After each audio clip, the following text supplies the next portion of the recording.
राधे राधे जी। कैसे हैं आप सभी? आशा करती हूँ अच्छे होंगे, स्वस्थ होंगे। विषय पे आने से पहले सबसे पहले आप लोग ये कमेंट बॉक्स में मुझे ज़रूर बताएं कि आपको कैसी लगती हैं मेरी कहानियाँ, मेरी बातें।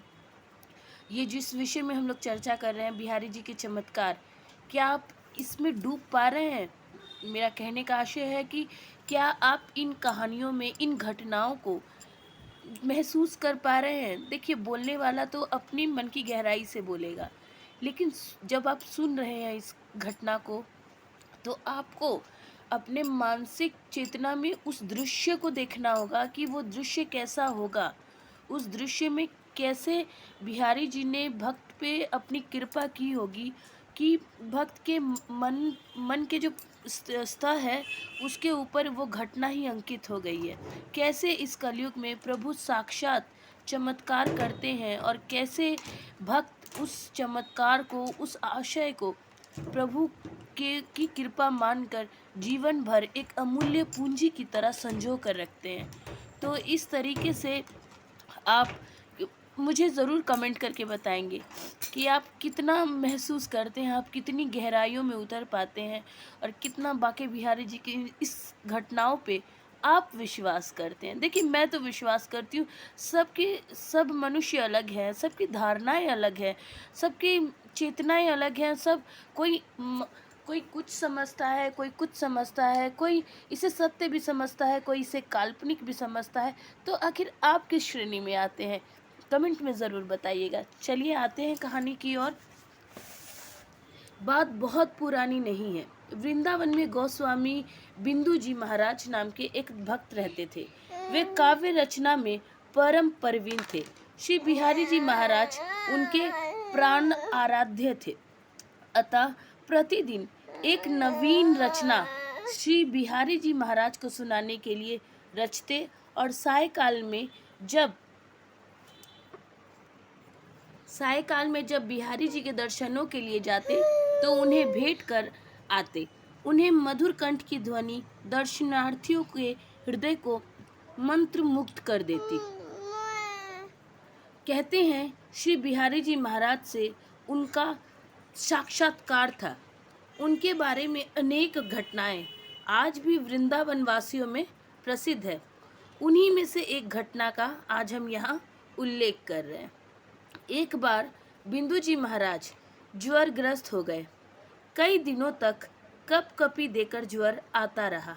उनके शिष्यगण उनकी सेवा में लगे थे। वृंदावन में उस समय श्री श्रवण लाल वैद्य आयुर्वेद के अत्यंत प्रतिष्ठित ज्ञाता थे। उनकी औषधियों से बिंदु जी महाराज का ज्वर 3-4 दिनों बाद कुछ हल्का पड़ा। बिंदु जी के शिष्यों ने श्री बिहारी जी की श्रृंगार आरती से लौटकर चरणामृत तथा तुलसी अपने गुरुदेव बिंदु जी को दिए। बिंदु जी कहने लगे, किशोरी लाल, आज सांझ को श्री बिहारी जी के दर्शन करवे चलेंगे। पर महाराज, आपको तो कमजोरी बहुत ज़्यादा हो गई है, कैसे चल पाओगे? किशोरी लाल ने अपनी शंका प्रकट की। अरे कुछ नाय भयो, ठाकुर को देखे कई दिन हो गए, जा लिए, आज तो जरूर ही जाएंगे। बिंदु जी ने अपना निर्णय सुना दिया। ठीक है, जो आ गया, कहकर किशोरी लाल अन्य कार्यों में व्यस्त हो गया। परंतु बिंदु जी अचानक बेचैन हो उठे। आज तक कभी ऐसा नहीं हुआ जब बिंदु जी बिहारी जी के दर्शन करने गए हों और उन्हें कोई नई स्वरचित काव्य रचना ना अर्पित की हो। आज उनके पास कोई रचना नहीं थी। उन्होंने कागज कलम लेकर लिखने का प्रयास भी किया, शारीरिक क्षीणता के कारण सफल नहीं हो सके। धीरे धीरे दोपहरी बीत गई। सूर्य नारायण अस्त हो चले। लाल किरणें वृंदावन के वृक्षों पर मानो मुस्कुरा रही हो। तभी बिंदु जी ने पुनः किशोरी लाल को आवाज दी। किशोरी लाल। हाँ गुरुदेव। नेक पुरानी चदरा तो निकाल दे अलमारी में थे। किशोरी लाल समझ न सका कि गुरुदेव की अचानक पुरानी चादर की क्या आवश्यकता पड़ी। वह आज्ञा की अनुपालना करता हुआ अलमारी तक गया और चादर निकालकर गुरुजी के सिरहाने रख दी। चादर क्या थी, उसमें दसियों तो पैबंद लगे थे, रज में लीत रही थी। बिंदु जी ने चादर को सहेज कर अपने पास रख लिया। जब सूर्यास्त हो जाने पर बिंदु जी श्री बिहारी जी महाराज के दर्शन के लिए निकले तो उन्होंने वही चादर ओढ़ रखी थी। तब वृंदावन में आजकल की तरह बिजली की व्यवस्था नहीं थी। दुकानदार अपनी दुकानों पर जो प्रकाश की व्यवस्था करते थे, बस उसी से बाजार में उजाला रहता था। शिष्य लोग भी चुपचाप गुरु जी के पीछे हो लिए। श्री बिहारी जी महाराज के मंदिर में पहुंचकर बिंदु जी ने किशोरी लाल का सहारा लेकर जगमोहन की सीढ़ियां चढ़ी और श्री बिहारी जी महाराज के दाहिनी ओर वाले कटहरे के सहारे द्वार से लगकर दर्शन करने लगे। वे जितनी देर खड़े रहे, उनकी दोनों आंखों में अश्रु की धारा मानो बहती रही। आज कोई रचना तो थी ही नहीं जिसे बिहारी जी को वो सुना पाते, अतः चुपचाप दर्शन करते रहे। काफी समय के बीतने के बाद उन्होंने वहां से हटने की इच्छा से कटहरे पर सिर टिकाकर दंडवत प्रणाम किया। एक बार फिर अपने प्राण प्यारे को जी भर के देखा और जैसे ही कटहरे से उतरने लगे कि पायलों की ध्वनि ने उनके पैर रोक दिए। जो कुछ उन्होंने देखा वह अद्भुत था।